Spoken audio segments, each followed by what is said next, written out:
제목은 슬픔과 상실의 치유입니다. 잠언서 17장 22절에 마음의 즐거움은 양약이라도 심령의 근심은 뼈를 마르게 하느니라는 말씀이 있습니다. 말씀은 다 보내드렸어요, 카톡으로. 그래서 열어놓고 보시면서 하시면 됩니다. 잠언서에 보면 굉장히 좋은 약이 되는 말씀이 많이 있는데, 여기 보면 마음의 즐거움, 희락의 영은 약이란 거예요. 약. 근데 여러분들이 마음이 근심이 쌓이고 하면 뼈를 마르게 한다고 나와 있어요. 자, 인생을 살다 보면 꿈을 상실하기도 합니다. 또 직장에서 좌절을 맛보기도 하고, 뭐 자천되기도 하고, 원하지 않은데 실직을 당하기도 하죠. 또 때론 소중한 애완동물 잃기도 하고, 또 사랑하는 사람하고 이별을 하기도 해서 비탄의 시간을 보내기도 합니다. 이러한 좌절된 꿈이나 뭐가 되고 싶었는데 집이 망해서 학교를 진학을 못하거나 뭐 여러 가지 있겠죠. 저의 삶 속에도 있었습니다. 이러한 좌절된 꿈, 희망, 또 사랑하는 사람과 이별하는 것이 어떤 때는 우리에게 상처를 줍니다. 자, 오늘 말씀 제목이 슬픔과 상실의 치유인데, 몇 가지 단어에 대해서 여러분들이 조금 단어를 정의해 보기 원합니다. 제가 설교를 할 때 말했던 단어가 정확한 무슨 뜻인지 모르고 넘어갈 때가 많거든요. 그래서 이 세 가지 단어를 주로 쓸 텐데 그거에 대해서 잘 이해하시기 바랍니다. 비탄이라는 말이 있어요. 비탄은 보면 몹시 슬퍼하다, 탄식하다는 뜻이에요. 비탄.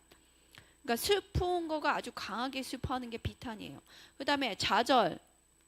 좌절은 뭐냐? 마음이나 기운이 꺾이다. 쉽게 얘기해서 어떠한 계획이나 일 따위가 실패로 돌아간 거예요. 그래서 내가 뭘 했는데 좌절됐다, 안 이루어졌다 이렇게 얘기하죠. 그 다음에 어떤 일을 했는데 마음이 이제 안 돼서 꺾일 때가 있어요. 이게 좌절이에요. 세 번째, 상실. 상실을 보면 어떤 사람과 관계가 끊어지거나 헤어지게 되는 거. 또 어떤 것을 아주 없어지거나 사라지게 되는 거. 그거를 상실이라고 합니다. 보통 이 세 가지 때문에 우리가 슬퍼할 수가 있어요. 그래서 내 삶 속에 어떤 비탄이 있었는지, 어떤 좌절이 있었는지, 어떤 상실이 있었는지 아는 게 굉장히 중요합니다. 인생의 좌절이 뭐가 있을까요? 아까 전에 말씀드렸던 것처럼 내가 원하는 학교에 못 들어가는 거, 아니면 부모님이 원하는 학교가 있었는데 너가 못 들어갔어. 아니면 내가 원하는 회사가 있었는데 입사를 못했어. 아니면 어떤 시험을 쳤는데 계속 떨어져. 뭐 그런 거죠. 옛날에는 사법고시 이런 거 있었죠. 막 떨어져서 뭐 몇 수까지 하잖아요. 저 아는 분도 한 10년 하다가 포기하셨던 분도 얘기 들었어요. 그 다음에 사랑하는 사람하고도 결혼 못할 때 인생의 좌절이죠. 저 주변에도 이랬어요. 시댁 쪽이 너무 반대를 해서 결혼을 못했어요. 그리고 와서 돈을 주면서 헤어지라고 막 이런 거 드라마 있잖아요. 막장 드라마를 들었어요. 굉장히 상처가 되죠. 또 상실은 사랑하는 사람하고 헤어지는 거. 행복한 가정을 이뤘는데, 결혼을 했는데 가정이 깨졌어. 이혼하는 거. 아니면 행복한 가정이 될 줄 알고 결혼을 했는데 내가 생각했던 그림대로 가정이 안 이루어져. 가정폭력이 있거나 아니면 남편이 돈을 안 벌거나 여러 가지 이런 것도 좌절이에요. 그리고 교회 공동체가 싸움으로 교회가 어렵게 되거나 교회가 나눠져요. 아니면 없어져. 이런 것도 굉장히 큰 상처입니다. 근데 이런 일들을 겪었는데 안타깝게도 이 슬픔을 표현하지 못했다면 마음이 딱딱해지고 굳어져요. 그래서 돌 같은 마음이라고 말해요. 돌 같은 마음 상태가 되면 어떨까요? 하나님 말씀을 아무리 읽어도 소용없고, 성경 말씀을 아무리 말씀 들어도 소용이 없고, 성령님의 기름 부심이 와도 잠깐이에요. 여러분들이 하나님의 말씀이 잘 읽혀지지 않고 믿어지지 않고 그 다음에 주님의 임재나 기름 부으심이 내 안에 깊숙이 안 들어가서 은혜가 유지되지 못한다면 분명히 마음이 굳어진 이유가 있을 거고, 그 굳어진 이유 중에 하나가 뭐라고요? 슬픔이라고요. 슬픔은 표현하지 못해서. 그래서 결국은 이 슬픔이 굳어지고 마음이 굳어져서 우울증으로 진행돼요. 우울증 진행되면 어떤 형상이 있냐? 우울증에서 좀 넘어서면 몸이 아프기 시작해요. 근데 특별한 이유는 없어. 몸이 아프다고 하는 거예요. 그 얘기는 뭐냐? 몸이 아프다고 얘기하는 거는 마음이 아파요, 나 좀 돌봐주세요 얘기하는 거예요. 근데 우울증은 또 치료를 안 해. 그러면 뭘로 가요? 공황장애로 가고 자살로 가기도 합니다. 근데 암도 걸릴 수 있어요. 그러니까 이게 왜 그런지를 여러분들 들으시고 지금 젊어서 나는 그러지 않을 것 같아가 아니에요. 지금부터 여러분들 안에 슬픔들이 있다면 다 제거하셔야 됩니다. 나이 드신 분들은 참 세월이 지나서 공사가 커요. 젊으신 분들은 빨리 공사를 하시기 바랍니다. 다 슬픔과 눈물은 결코 믿음이 적음을 표시하는 것이 아니다 라고 합니다. 그러니까 운다고 슬퍼한다 해서, 운다고 해서 눈물 흘린다 해서 믿음이 적은 게 아니래요. 울 수 있다는 거예요. 슬퍼할 수 있다는 거예요. 우리가 살면서. 슬픔은 어떤 일이 상실되고 상처받은 거에 대한 건강한 반응이에요. 여러분들 부정적으로 생각했죠? 슬퍼한다. 아니에요. 하나님 주신 감정이에요.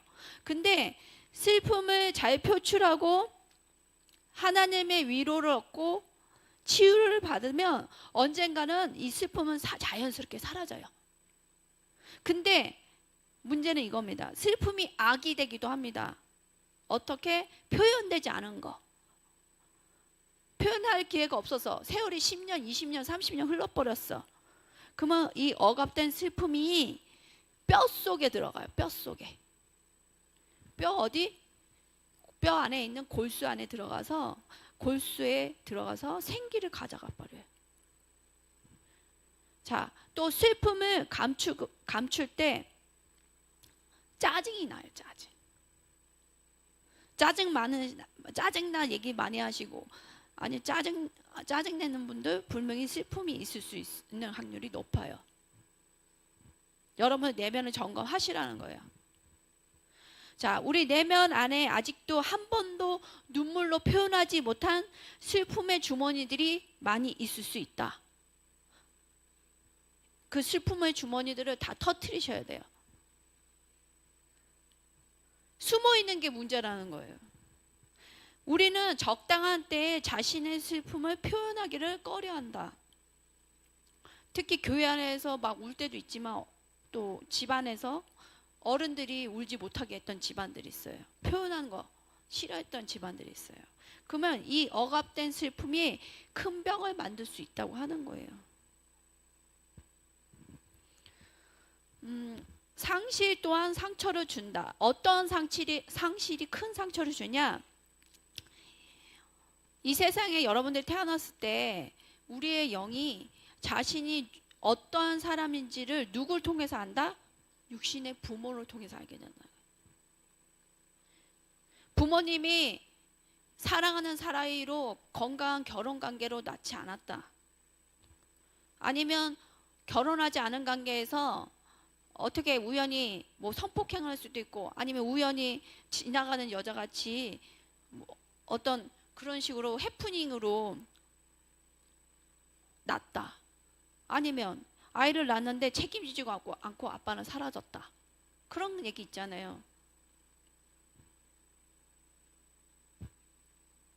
그러면 어떻게 될까요? 이 아이는 내가 누군지에 대해서 부정적으로 이제 알게 되는, 나는 버려지는 존재야. 나는 가치가 없어. 부모님이 소중히, 근데 키우긴 했어도 부모님이 잘 돌봐주지 않았어. 잘 씻기거나 잘 먹여주고 아플 때 돌봐주지 않았다면 그런 거에 대한 상처도 굉장히 커요. 근데 이 어렸을 때, 성장기 때 부모를 만약에 잃어버렸잖아요. 단순히 몸의 일부를 잃는 경험하고는 전혀 다른 거예요.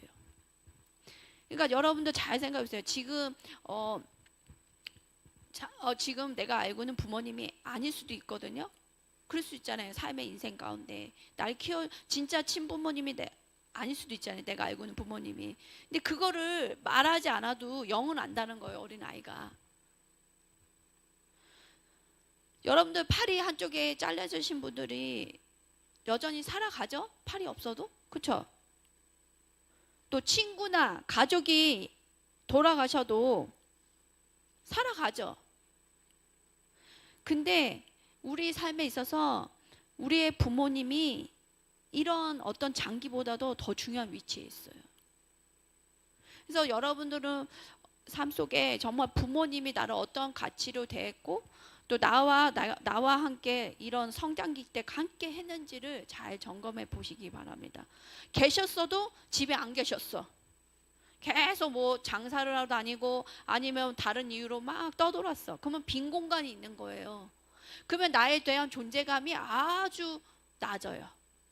그때 예수님 만나서 건강하면 좋은데 예수님 안 만났을 확률이 높잖아요. 그러면 내 상태가 얼마나 존귀한지 모른다는 거예요. 귀한지 몰라요. 자, 아이의 영은 매일매일 부모를 통해서 내가 누구인지를 안다는 거예요. 매일매일. 요새 아빠들이 정말 아이 이쁘게 키우더라고요. 아닌 분도 있지만 옛날에 우리 아빠들하고 좀 달라서 내가 보면서 오, 요새 아빠들은 너무 좋다 막 이러고 있어요. 아이들이 건강하게 자라잖아요. 그래서 결국은 내가 누구인지 안다는 거예요. 그래서 부모와 함께 있음은 아이의 영을 통해 뼛속 깊은 데로 들어간다. 그러니까 한쪽 부모가 없어도 빈 공간이 있다는 거예요. 엄마가 없든 아빠가 없든. 그래서 성장기에 부모님과 헤어지거나 부모님이 돌아가시면 아이 영에 큰 상처를 준다. 그래서 어렸을 때 부모님이 어떻게 내 성장기 때 계셨는지 아니면 돌아가셨는지 아니면 계셨어도 교류가 없었다면 빈 공간이 있을 수 있어요. 큰 상실이에요. 상실 중에 큰 상실은 부모님 어렸을 때 부모님 없는 것이다. 또 영의 건강은 여러분의 신체적 건강하고 연관이 있습니다. 사랑하는 사람을 상실했을 때 오는 비탄은 신체 중에서 특히 어디에 영향을 미치냐면 뼈의 건강에 영향을 미칩니다. 또 스트레스는 또 뼈의 건강을 안 좋게 만듭니다. 그래서 그림을 올려드렸죠. 보세요. 뼈가 시원찮잖아요. 슬픔, 질투, 스트레스, 근심, 죄는 뼈를 약하게 만들어요. 시편 31편 10절 읽어보겠습니다. 말씀 다 올려드렸습니다. 내 일생을 슬픔으로 보내며 나의 연수를 탄식으로 보내며 내 기력이 나의 제약 때문에 약하여지며 나의 뼈가 사하였도다.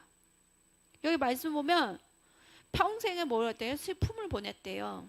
탄식으로 보냈더니 기력이 세해졌고 뼈가 약해졌다고 나와요. 그러니까 여러분들이 슬퍼하고 탄식하면 뼈가 한마디로 물러진다. 의학적 용어로 골다공증이 온다. 네. 잠언서 14장 30절 평온한 마음은 육신의 생명이나 시기는 뼈를 썩게 하느니라. 시기가 뭐예요, 여러분들? 부러워하는 거예요. 남을 부러워하는 거. 남을 시기하고 남 부러워하는 사람은 뼈가 어떻게 된다? 뭉드러지다 못해 썩게 된다고 나왔어요. 여러분 안에 시기, 질투, 부러워하는 마음 다 회개해야 됩니다. 뼈에 있는 병이 일으키는 것 중에 이게 커요. 그래서 관절염도 많아요. 시기, 질투 많은 사람들이. 잠언서 17장 22절 아까 마음의 즐거움은 양약이라도 심령의 근심은 뼈를 마르게 하느니라. 여러분의 마음에 계속 근심, 걱정, 우울이 있으면 결국은 뼈가 말라서 골다공증 온다는 거예요. 쉽게 얘기해서. 여러분들 골다공증 검사했는데 구멍이 송송 났어. 못 먹은 것도 있는데 영적인 것도 있다고 말씀드리는 거예요. 또 스트레스를 미리 예상하는 사람들이 있어요. 스트레스 일어나는 상황이 미리 안 일어나는데 미리 땡겨서 하는 사람들이 있거든요. 스트레스를 미리 예상하든 스트레스를 받든 간에 다 뼈에 건강이 오고 건강이 악화되고 뭐가 생긴다? 질병이 생긴다는 거예요. 욥기서에 잘 나왔어요. 욥기서 읽어볼게요. 욥기서 4장 14절에 두려움과 떨림이 내게 이르러서 모든 뼈마디가 흔들렸느니라. 욥기서 30장 17절 밤이 되면 내 뼈가 쑤시니 나의 아픔이 쉬지 아니하는구나. 욥기서 33장 19절 혹은 사람의 병상의 고통과 뼈가 늘 쑤심의 징계를 받나니. 스트레스를 받을 때 뼈가 흔들린다는 거예요. 뼈가 해야 될 일을 못하게 된다는 거예요. 근데 욥이 이런 스트레스 받았을 때, 사람이 심적으로 힘들었을 때 뼈가 망가지는 것도 있겠지만 하나님의 축복을 받는 자는 건강을 누린다고, 뼈가 튼튼해진다고 욥기서 21장 24절에 나왔어요. 뭐라 하면 그 그릇에는 젖이 가득하며 그 골수는 윤택하였고. 하나님의 축복을 받은 자는 뼈도 윤택하대요. 골수가 윤택하대요. 뭐예요? 칼슘이 잘 들어가 있다는 얘기죠. 뼈가 튼튼하다는 얘기예요. 그러면 어떻게 돼요? 뼈가 튼튼하면 건강하게 된다는 거예요. 또 죄는 영에 즉각적인 영향을 미치고, 영에 영향을 미치면 뼈에 영향을 줘요. 여러분들이 죄를 지어서 회개하지 않으면 이게 여러분의 영을 상하게 하고 더럽혀요. 그리고 나서 뼈에 영향을 준다고요. 시간 차이는 있지만 결국에는 병들이 생기죠. 뼈에 문제가 생기죠. 시편 38편 3절 주께서 읽어보십시다. 주께서 노하심으로 나의 살에는 성한 곳이 없습니다. 내가 지은 죄 때문에 나의 뼈는 성한 데가 없습니다. 죄를 지었는 거예요. 회개하지 않았어. 그땐 뼈가 성한 데가 없다고 시편 기자는 얘기합니다. 시편 32편 3절에서 4절 읽어봅시다.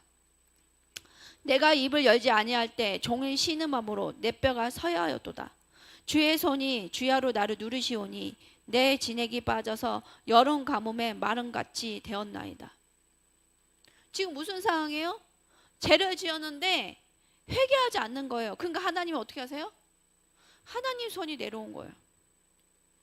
여러분들 하나님 손이 누르면 여러분들이 이렇게 뻣뻣하게 있을 것 같아요. 회개할 때까지 누르세요. 회개할 때까지 누르신다고요. 그 압박감이 처음엔 뭔지 몰라요. 성령에 민감하지 않고 죄에 민감하지 않으면 주님이 누르는지도 모르고 그냥 살아요. 젊었을 때 특히. 근데 계속 회개하고 여러 가지 여정을 많이 얻어터지기도 하고 사단한테 지나고 보면 누르시는 게 뭔지 알고 빨리 돌아와요. 근데 그게 훈련 모르는 사람은 계속 누르는데도 누른지 몰라. 결국은 하나님의 손이 이 시편 기자가 죄를 지었는데 회개하지 않으니까 누르셔서 뼈가 무르게 만드신 거예요. 새하게. 시편 109편 읽어볼게요. 그가 저주하기를 좋아하더니 그것이 자기에게 임하고 축복하기를 기뻐하지 아니하더니 복이 그를 멀리 떠났으며 또 저주하기를 온 입들 하더니 저주가 물같이 그의 몸속으로 들어가며 기름같이 그의 뼛속에 들어갔나이다. 남을 평가하고 남이 안 될 거를 막 얘기해요. 그거를 그렇게 좋아하는, 저주하기를 좋아하는 사람이 어떻게 됐대요? 그 사람에게 그 저주가 임했대요. 저주에는 부메랑 효과가 있어요. 여러분들이 누군가를 저주하고 살았다면 그 저주가 여러분들한테 온다는 거예요. 그래서 여러분들이 말이나 어떤 것들을, 마음이나 말을 어떻게 독하게 했다면 그게 언젠가 여러분들한테 돌아온다는 거예요. 복이 그를 멀리 떠났다. 저주하기를 옷 입되 하듯이 저주가 물같이 왔는데 내 몸속으로 들어왔다는 거예요. 누군가 여러분들이 저주를 하면 여러분 몸속으로 들어가요. 근데 이 저주가 결국은 몸속에 들어서 뼛속으로 들어간다는 거예요. 무섭지 않아요?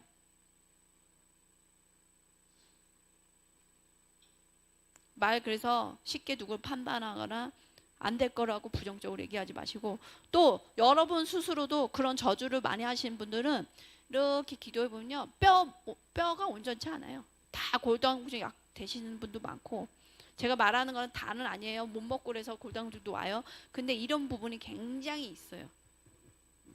평소에 말을 내 스스로도 저주했던 사람들이 굉장히 많아요. 여러분들도 만약에 말을 그렇게 했다면 다 회개하시고 다 보혈로 씻김 받으시기를 바랍니다. 또 주님의 징벌 중에 하나가 뼈에 직접적인 영향을 줍니다.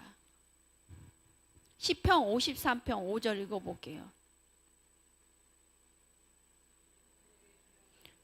그들이 두려움이 없는 곳에서 크게 두려워하였으니 너를 대항하여 진친 그들의 뼈를 하나님이 흩으심이라. 하나님이 그들을 버리셨으므로 내가 그들에게 수치를 당하게 하였도다.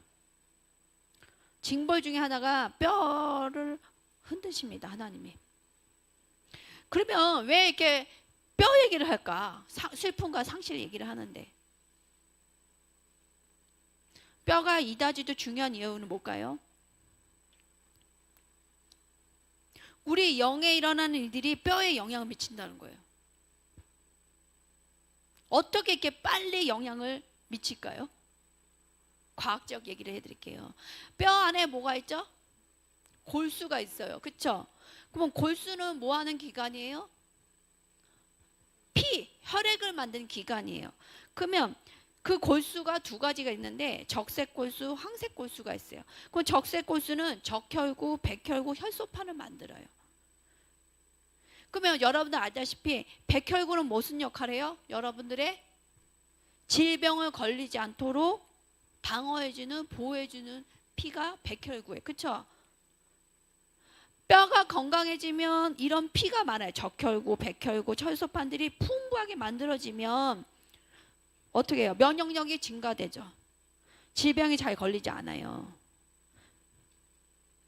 그래서 우리가 스트레스를 받고 우리가 죄를 짓고 슬퍼하거나 근심이 많으면 바로 영에 영향을 미치고 영에 있는 것들이 뼈에 영향을 미친다는 거예요. 그 뼈에 영향을 미쳐. 그럼 피가 잘 안 만들어져. 쉽게 얘기하면 피가 잘 안 만들어져. 백혈구 잘 안 만들어져. 그러면 어때요? 면역력이 취약해지는 거예요.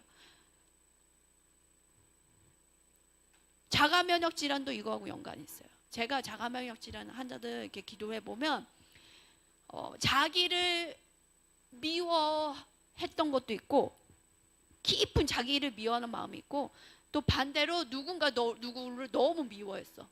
저주했어. 해결가 안 되더라고.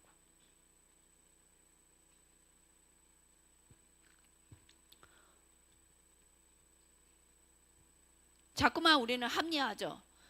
누가 나를 이렇게 상처했으니까 내가 미워하는 건 하나도 생각하죠. 아니에요. 결국 내가 골로 가요. 누구 말대로 내가 병들어서 죽는 거예요. 용서하지 못하면. 잠언서 3장 5절에서 8절 같이 읽어볼게요. 내 명철을 의지하지 말라. 너는 범사의 그를 인정하라. 그리하면 내 길을 지도하시리라. 스스로 지혜롭게 여기지 말지어다. 여호와를 경외하며 악을 떠날지어다. 이것이 내 몸의 양약이 되어 내 골수를 융택하게 하리라. 잠언서에 반복적으로 나오는 얘기예요. 마음을 다하여 여호와를 신뢰하라. 주님을 신뢰하라는 거예요. 우리 안에 불신이 있고 이러면 하나님 신뢰하지 않잖아요. 뼈가 흔들려요. 뼈가 튼튼해질 수가 없어요. 또 내 명철, 내 지혜를, 너의 지혜를 의지하지 말라. 범사의 그를 인정하라. 범사에 하나님께 여쭤보고 하나님 방법대로 하나님의 지혜로 하라는 거예요. 그리하면 내 길을 지도하시라. 아유, 주님이 누가 그랬잖아요. 주님이 무슨 비즈니스를 하러 그랬대요. 누가. 아유, 주님이 무슨 부부 사이를 알아. 그랬다는 거예요. 누가.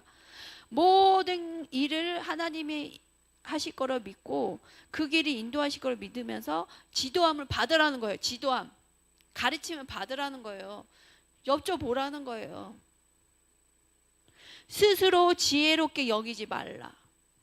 아유, 내가 경력 30년 간호사 경력이야. 아니면 뭐 40년 의사를 했어. 아니면 몇십 년 내가 뭘 했어. 다 잘못됐다는 거예요. 여호와를 경외하며 악을 떠났지어다. 이것이 어떻게 된다? 여호와를 신뢰하고 명철을 의지하지 않고 범사에 주님의 인정하고 주님께 길을 여쭤보고 지도를 따라가고 하나님을 두려움으로 갈 때 또 모든 악에서 떠났대. 이 악이 중요한데 악의 기준도 없어. 악이 뭐예요, 여러분들? 악이 뭐예요? 사람 죽이고 막 이런 것만 악이에요? 그런 것만 악이에요? 사람들이 그렇게만 생각해요. 누구 죽이고 아니면 누구 사기치고 뭐 악이라는데, 악은 하나님의 말씀이 아닌 반대의 것들이 악이에요. 말씀을 알아야지 악이 뭔지 알죠, 그렇죠? 자, 이런 것들이 너 몸에 약이 된다고. 약 여러분들 많이 챙겨 드시죠? 말씀을 드세요. 말씀, 성경 말씀. 약을 사서 드셔야 될 부분도 있지만 필수로 먹어야 될 뭐 비타민 그런 거 있을 수도 있는데, 기본적으로 이런 부분들이 채워졌을 때 그 약이 돼서 너의 뼈가, 골수가 튼튼하게 돼, 윤택하게 돼, 기름지게 돼 얘기하는 거예요. 우리 성도분들 중에도 골다공증 분들이 많은데 이 말씀을 잘 채우시기 바랍니다. 그래서 말씀이 튕겨 나오면 다시 소화시켜 달라고. 튕겨 나오는 사람도 많잖아요, 그렇죠? 안 믿어져. 계속 기도하면서 말씀 먹는 거예요. 잠언서 16장 24절. 선한 말은 꿀송이 같아서 마음에 달고 뼈에 양약이 되느니라. 여러분은 누구한테 선한 말을 했어. 마음에 달아지고 뼈에 양약이 돼요. 근데 독한 말을 잘해. 어떻게 돼요? 뭐 뼈가 빠르게 되는 거예요. 그 사람 뼈가. 그럼 늘 질병 달고 다니는 거예요. 감기 자주 걸리고 어디가 아픈데 삭신이 쑤신지 뭐가 삭신이 쑤신지 모르고 사는 거예요. 남한테만 한 말뿐만 아니라 내 자신에 대해서도 악한 말을 했어. 뼈가 좋을 수가 없습니다. 여러분들 모든 말이 선한 말을, 축복의 말을 하셔서 여러분의 뼈에 양약이 되기를 축복합니다. 아멘. 그래서 아픈 사람한테도 양약을 주세요. 선한 말, 축복의 말, 이런 말해서 약을 주시라고요. 말로. 맨날 아파! 이렇게 하지 마시고. 부모님들 아프면 막 힘들어서 그런 얘기 하잖아요. 약을 주세요. 약. 선한 말, 축복의 말, 치유의 말, 성경적인 말. 그거를 그 사람이 먹고 안 먹고는 선택이죠. 그렇지만 계속해서 주는 거예요. 여러분들 다 아는 얘기잖아요. 하초를 2개를 키우는데 누구는 저주의 말을 하고 누구한테는 축복의 말을 했다는 거예요. 그랬더니 이 축복의 말을 들었던 나무는 잘 자라나요. 한참 유튜브에 유행했던 게 있어요. 2가지의 나무를 키웠어요. 실험을 했어요. 하나는 사랑을 해줬어요. 사무실 직원들이. 하나는 잘 키우다가 악당 여자가 가서 막 잘라. 하초를 막 잘라냈어요. 한 여자만 몇 개월 동안 그 역할을 한 거예요. 우리나라 무슨 연구소에서 실험한 거예요. 그리고 나서 몇 개월이 지났어요. 다시 이제 뭐가 나왔죠? 싹이, 가지가 나왔거든요. 근데 이 나무에 어떤 뭐죠? 가짜 칼 있죠? 가짜 칼을 묶었어요. 가짜 칼을 묶어서 어떤 기계랑 연결을 해놨어요. 그래서 몰래 카메라를 달아놨더니 어떤 일이 일어나잖아요. 그 방에 이 여자가 들어갔거든요. 근데 어떻게 해요? 이 하초가 칼을 휘둘러요. 오지 말라고. 그거 보고 사람들이 깜짝 놀랐어요. 말도 못하는 하초도 자기를 상하게 하는 존재는 싫다고 막 휘둘르는 거예요. 오지 말라고. 하초가 움직이더라니까요, 여러분들. 그러니 사람한테 여러분들 보이지 않는다고 악담하고 미워하고 막 콧구멍 평수 넓혀지고 막 하시죠. 화내고. 그러면 영적으로 얼마 그 사람한테 해를 미치겠냐고요. 잘 생각해 보세요. 내가 몇 명을 병들게 했나? 내가 양약을 줬나? 여러분들 이제 양약을 주세요. 아멘. 동물이든 식물이든 사람이든 다 양약을 주세요. 저희 어머니 뽑아요.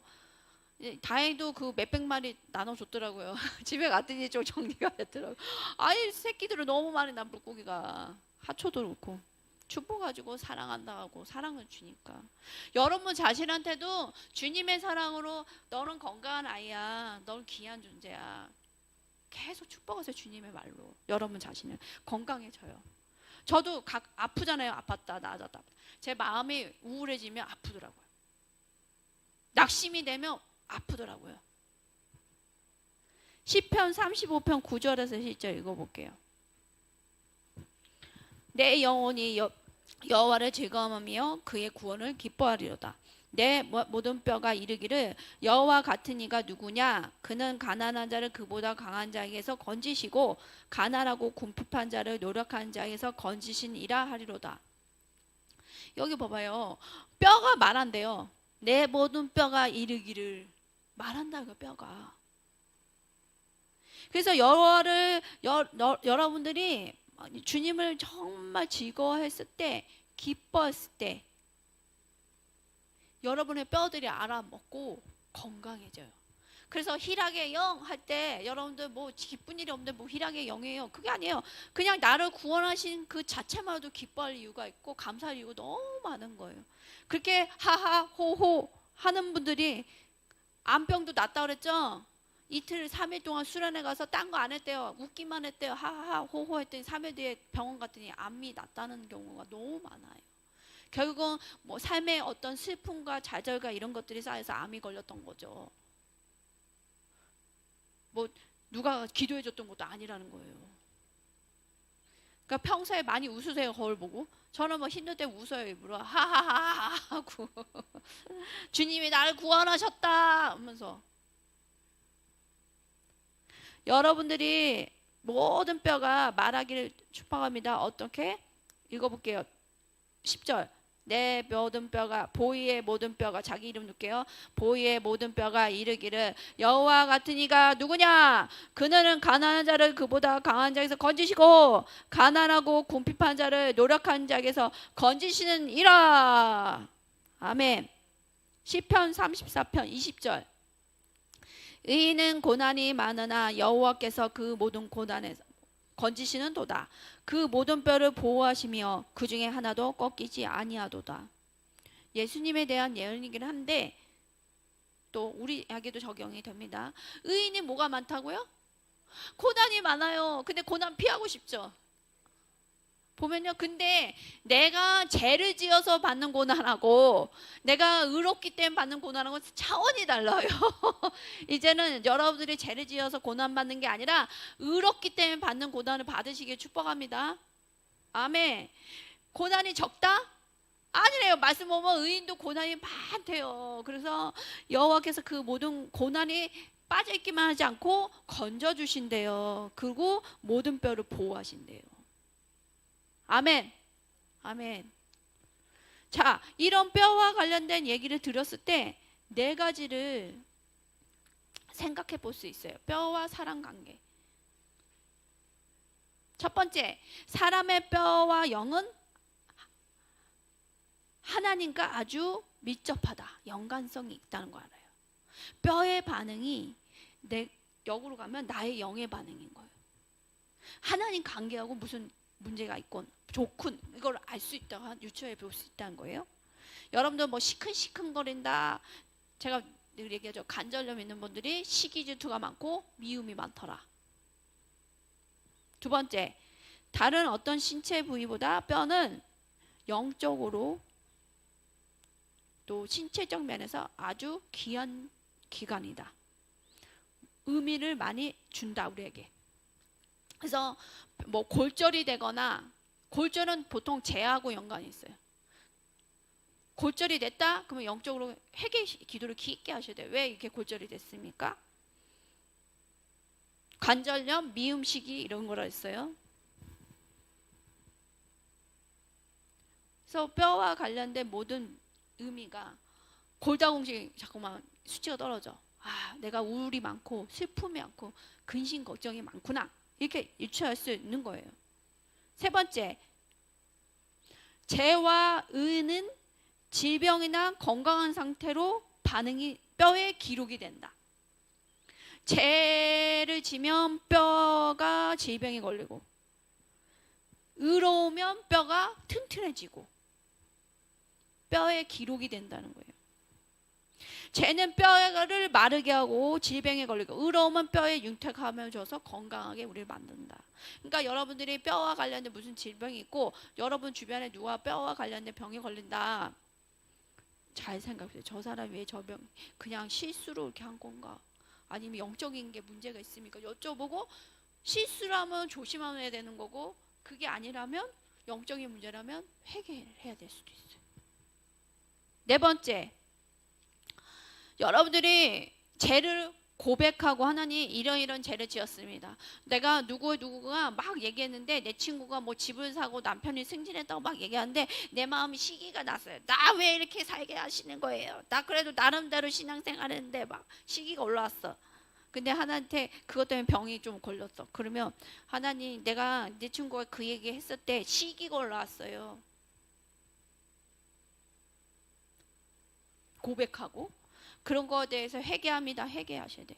그랬을 때 하나님의 은총이 그 뼈를 다시 생기를 줘서 건강하게 만들어집니다. 그래서 이런 사실들을 미루어 볼 때 관절염, 혈액낭염, 백혈병, 건염, 이런 혈액 질환이나 뼈 관련 질환들은 무엇을 말하고 있을까? 어렸을 때 뱃속에 있을 때 뼈가 형성이 되잖아요. 그렇죠? 뼈가 자랄 거 아니에요. 애기 엄마 뱃속에 있을 때. 그러면 그 뼈가 자랄 때 엄마 아빠가 싸워서 자주, 이 영향력이 없을까요? 있다는 거예요. 그 다음에 엄마가 원하지 않았어. 그래서 낙태를 시도를 했어. 그냥 애가 안 떨어질 수도 있죠. 애가 이렇게 유산이 안 될 수도 있어요. 이런 것도. 아니면 임신을 했는데 애가 뱃속에 있는데 때리기도 하거든요. 폭력, 가정폭력. 그 이 아이는 어떨까요? 뼈가 형성되고 있는데 학대를 받으니까 뼈 형성이 잘 안 돼. 뼈가 있어도 좀 뼈 질환이 있을 확률이 높다는 거예요. 이러한 우리 현재 건강 상태하고 이런 과거의 것들을 유추해 보면 태아적 치유도 굉장히 중요해요. 내가 태아 때 어떻게 편하게 있었나, 엄마 뱃속에 여쭤보세요. 엄마, 나 가졌을 때 편했어? 불편했어? 한번 물어보세요. 반면에 예수님의 보혈로 우리 씻김 받고 회개기도 하고 이런 거를 계속하면 우리 뼈는 어떻게 될까요? 건강해지겠죠. 한번 생각해 보세요. 주님을 우리가 영접하고 주님의 말씀대로 살아가면 성령 충만한 사람 보면 얼굴이 어때요? 나이가 들어 보여요? 안 들어 보이죠? 저 나이 들어 보여요? 저 이제 50이에요. 안 들어 보이죠? 네, 왜 그럴까요? 내 안에 성령님의 생기가 있어서 그래요. 예수님 영접하면 성령님 계시잖아요. 우리 영 안에 모든 세포 안에, 모든 뼈 안에, 모든 장기 안에 주님의 성령이 운행하는 거예요. 이렇게. 그러니까 젊어질 수밖에 없어요. 그리고 활성화시키세요. 몸을 건강하게 활성화시켜 주신다고요. 간이나 이런 것들 기능이 잘 돌아가게 해주고 새 힘이 나와요. 저희들은 몸 관리도 해요. 요새 몸 관리도 하는데 아팠다가 몸 관리가 되니까 또 주님이 생기를 넣어주시니까 확 또 차고 일어나더라고요. 그래서 여러분들이 자꾸만 처지고 막 이런 거는 주님의 생기가 부족하다, 은혜가 필요하다는 겁니다.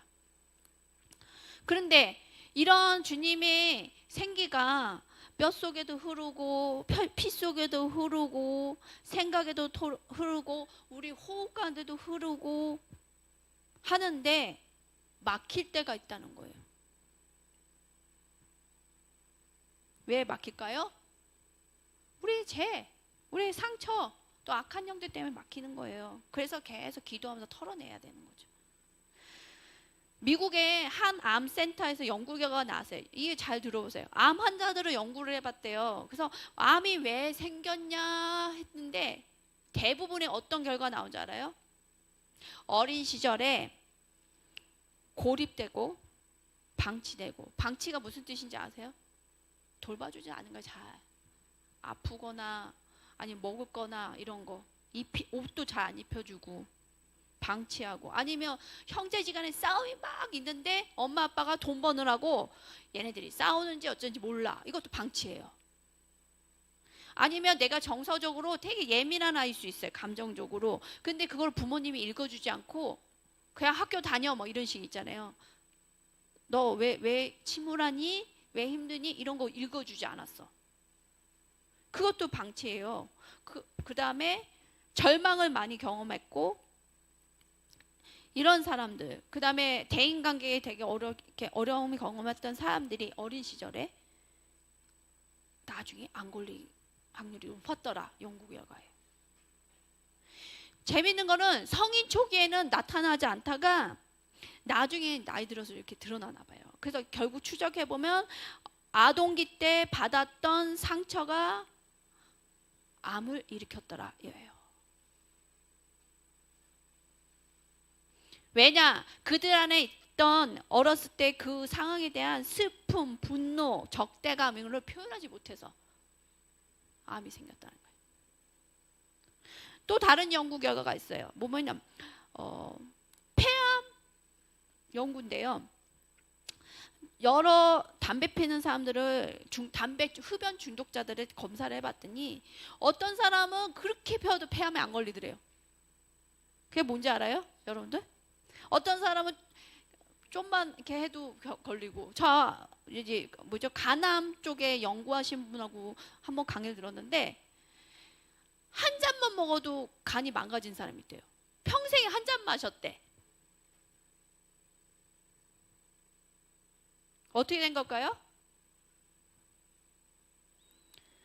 안 걸린 사람을 이렇게 해보니까 보면 감정을 잘 발산을 했더래요.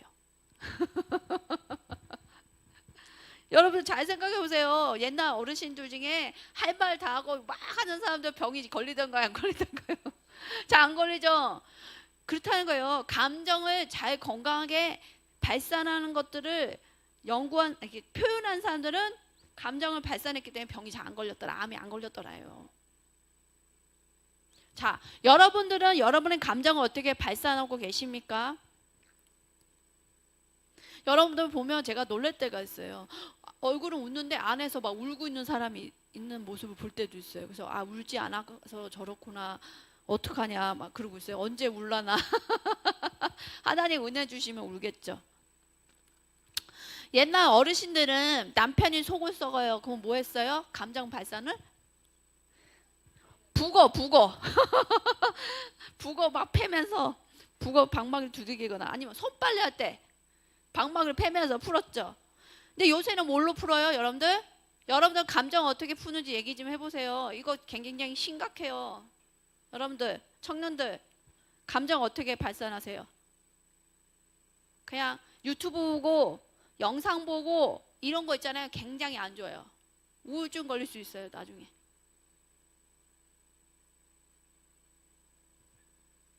심각해요, 심각해. 지금 왜 우울증 환자가 많아요? 지금 이 세상에 지금 되게 많죠. 왜 공황장애 많아요? 왜 자살하는 많아요? 다 이 감정 발산 수단을 건강하게 만들지 않았기 때문이에요.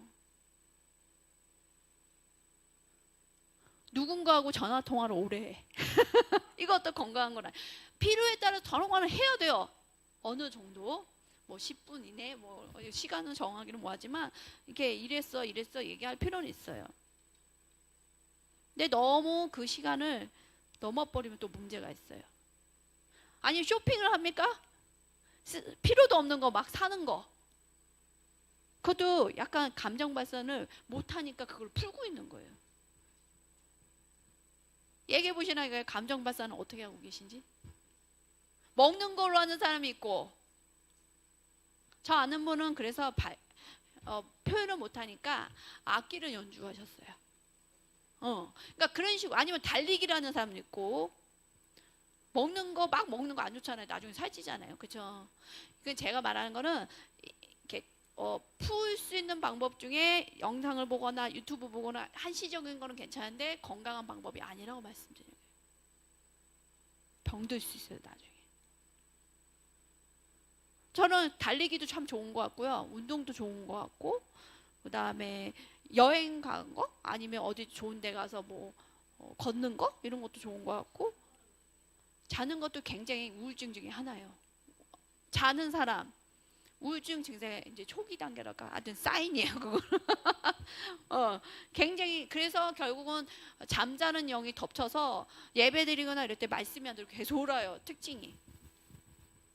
왜냐, 어렸을 때 이런 케이스가 많아요. 어렸을 때 뵀을 때, 엄마가 뵀을 때 아빠가 맨날 쓰다마면서 언제 나올래? 아, 어떻게 생겼을까 우리 딸. 뭐 딸일 수도 있고 아들일 수도 있고 뭐 어땠을까 그러면서 아빠가 막 저음으로 읽어줄 거 아니에요. 말씀도 읽어주고 노래도 불러줘.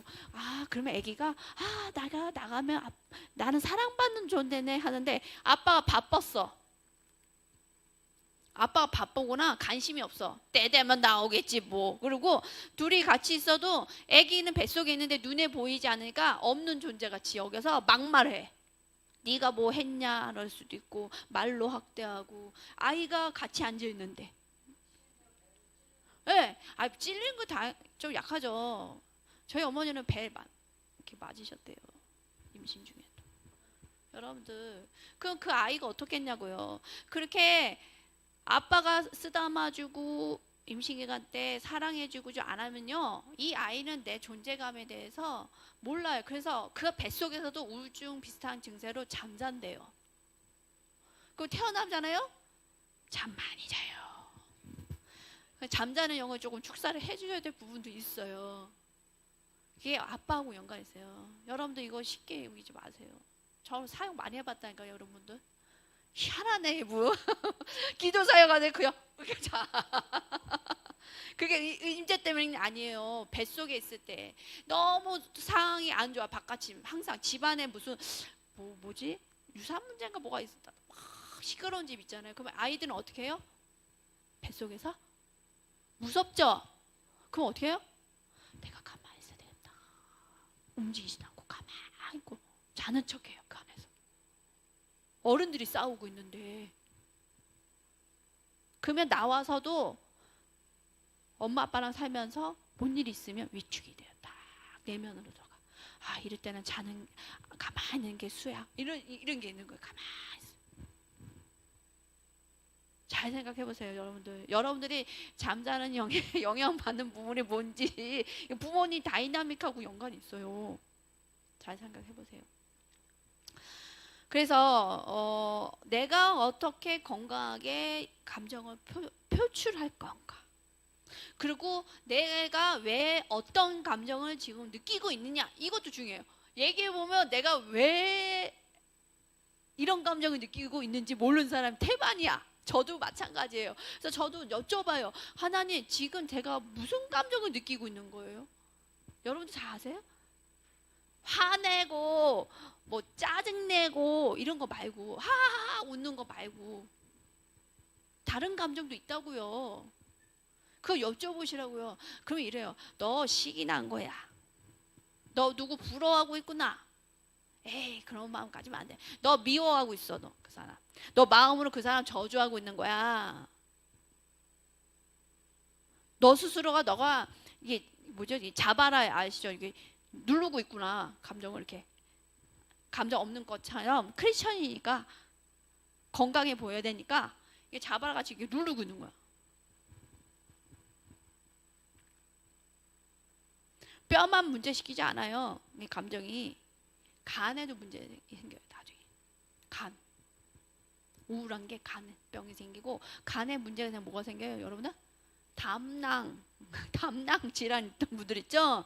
우리 쌓이다 못해서 풀지 못해서 그게 담낭이 생긴 거예요. 여러분들 담낭 질환 있었던 분들이 계시잖아요. 너무 슬픔이 많았던 거예요. 그리고 간이 아니라 장 장 위하고 위 자주 소화 안 되고 이렇게 대장 그 설사 잘하고 그런 분들 있죠. 과민성 이거 다 감정하고 연관이 있어요. 소화 안 되는 거는 억압이나 힘들었던 시간이 많았는데 표출을 못했던 거예요. 그래서 위가 굳어지는 거예요. 이렇게 딱 굳어지는 거예요. 그래서 소화가 안 되는 거예요. 그러니까 여러분들이 과거에 쌓였던 뭐랄까 힘들었던 게 많았던 거야. 그 울거나 막 아니면 뭐 미친 사람까지 욕을 하든가 좀 필요해요. 발산. 계속 욕하면 안 돼요. 그냥 일시적인 그 생각이 든 거 좀 표현하고 그러다 보면 이제 좀 나아지고 장은 대장 이런 거는 설사 잘하고 뭐 먹었는데 잘 그런 거는 굉장히 민감한 거예요. 근데 민감하게 만들어졌음에도 불구하고 그 감정을 표출하고 들어주는 사람이 없었다는 거죠. 엄마가 배를 문질러줘서 엄마 손은 약손 하면서 아이고 우리 딸 뭐가 힘들었어 학교에서 막 이러면 배가 났던가요 안 났던가요? 났죠? 응, 응, 응, 응. 지금 엄마 없으시면 자기 손으로도 문지르셔야 돼. 하나님의 손으로. 그래서 여러분 자신은 또닥또닥 해주는 게 굉장히 중요해요. 그렇게 또닥또닥 해주는 사람이 남을 또닥또닥 해줄 수 있어요. 위로해 줄 수 있다고요. 얼마나 요새 젊은 세대들이 이 사랑의 손길을 못 받고 자라는지 너무 불쌍해요 보면.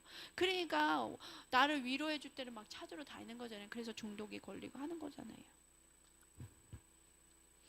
숫째입니다. 나의 감정을 어떻게 표출하는 것이 건강할까? 저는 이제 다시 악기를 배울 거예요. 다시. 저도 때때로 올라오는 슬픔과 힘듦이 있기 때문에 기도도 당연히 해야죠. 1순위 하나님께 당연히 해야 되지만 악기를 하면 참 좋겠다는 생각이 들어서 다시 키보드를 배우려고 그래요. 그래서 예배 인도를 위해서 아니라 내가 하나님한테 예배 드리고 싶어서 내 목소리로 소리로. 피리도 사다 놓은 거 있어요. 피리도 좀 불다가 멈췄는데 그 뭐죠? 유럽에서 부는 피리 있어요. 유럽 켈틱 피리. 켈틱에서 하는 피리 되게 아름답잖아요. 그게 반지의 장 뭐 이런 데 나오는 그 음악이거든요. 그런 것도 사다 놓고 한번 불러보고 아 이거 안 되네 막 이러기도 해봐요. 그러니까 좀 개발을 합시다. 우리가 건강하게 살도록. 아멘. 자, 그러면 슬픔과 좌절의 상실을 어떻게 치유받을 수 있을까? 올려드렸어요. 첫째, 여러분들의 안에 있는 비탄, 좌절, 상실을 주었던 과거의 일들을 성령님께서 조명해 주시기를 기도하라. 처음에는 기억이 안 날 수도 있으나 성령님이 조그만 거라도 아니면 꿈에서라도 기억나게 해주시길 기도하라. 하나님 앞에 나갈 때 기도가 더 깊게 들어갈 수 있다. 그래서 이거 읽어볼게요. 주님 기도문 있죠? 저는 카톡에 다 올려놨잖아요. 같이 읽어봐요. 없으신가요? 네. 주님, 저는 슬픔이나 분노나 통분의 감정을 조금도 의식하지 못하고 있습니다. 비록 느껴지지 않으나 이 감정들은 분명 내 안에 들어 있을 것입니다. 주님, 나를 살펴보아 주십시오. 이 감정들을 느낄 수 있도록 해 주시든지 아니면 믿음으로 다룰 수 있게 도와주십시오. 하나님이여 내 속에 정한 마음을 창조하시고 내 안에 정직한 영을 새롭게 하소서. 여기 보면 슬픔, 분노, 통분의 감정을 의식하지 못하고 있다는 거 지금 다 숨어 있는 거야. 그래서 성령님께 드러내달라고 하셔야 돼요. 근데 이런 기도를 안 해본 사람들은 맹송맹송해요. 같이 기도해도. 그래서 조금 은혜가 좀 필요한데 우리 성도들은 계속 기도를 했으니까 좀 나아질 거라고 믿습니다. 오늘 할 거예요. 시간을 가질 거예요.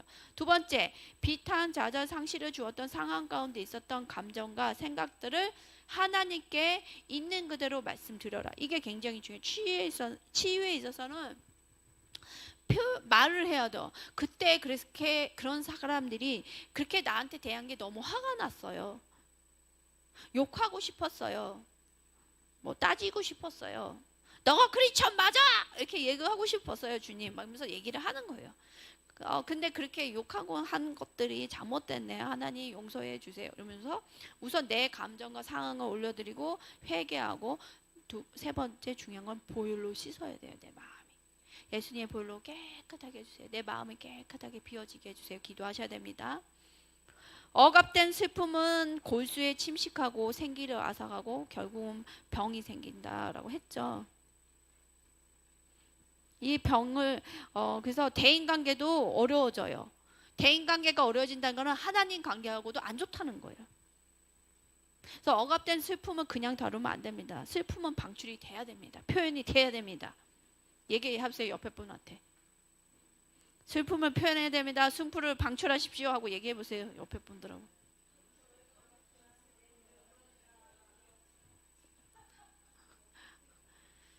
그 다음에 누가 바보같이 내내 울 수도 있어요. 와, 갑자기 예배 때. 그건 너무 좋은 사인이에요.